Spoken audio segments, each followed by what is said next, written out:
Welcome back to Top 5.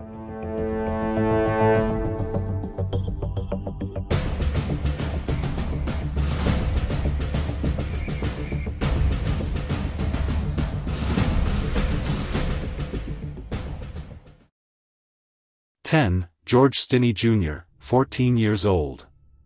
In 1944, George Stinney Jr. became the youngest person executed in the United States in the 20th century. Convicted of murdering 2 young white girls in South Carolina, his trial lasted only a few hours, and he was sentenced to death by electric chair. Decades later, his conviction was overturned due to a lack of evidence and a fair trial.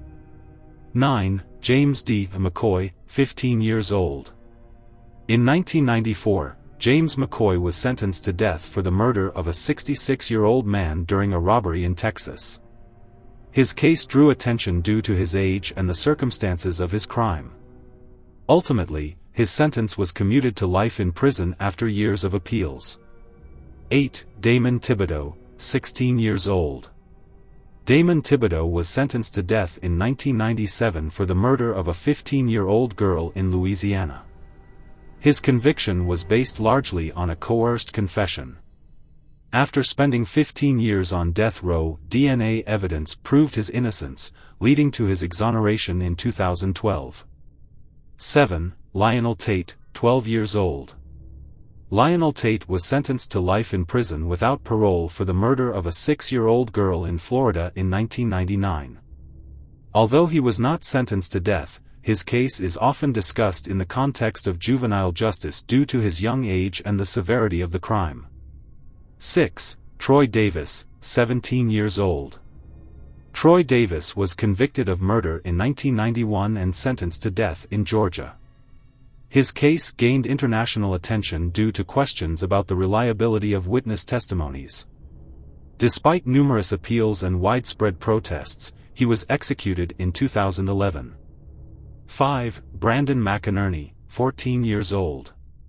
Brandon McIntyre was charged with the murder of a classmate in California in 2008. Initially facing a potential death sentence, he ultimately pleaded guilty to voluntary manslaughter and was sentenced to 21 years in prison. 4. Eric Smith, 13 years old. Eric Smith was sentenced to 9 years to life for the murder of a 4-year-old boy in New York in 1993. His case is often cited in discussions about juvenile offenders and the complexities of sentencing minors. 3. Ashley Jones, 17 years old. In 2006, Ashley Jones was sentenced to death for her role in the murder of a man during a robbery in Mississippi. Her case raised significant discussions about the treatment of young women in the criminal justice system, particularly in relation to their backgrounds and influences. Though her death sentence was later overturned, the case highlighted the complexities of sentencing youth and the factors contributing to their criminal behavior. 2. Shan S, 16 years old. Shan S was sentenced to death in 1986 for the murder of his stepfather and a convenience store clerk in Oklahoma. His case drew attention due to his age and the mental health issues he faced. After spending years on death row, his sentence was commuted to life in prison in 2000, and he was ultimately released in 2005. 1. Thomas Graunger, 16 years old. Thomas Graunger was executed in 1642 in the Plymouth colony, making him the first juvenile offender put to death in the American colonies. His case is often referenced in discussions about the historical context of juvenile justice and the death penalty.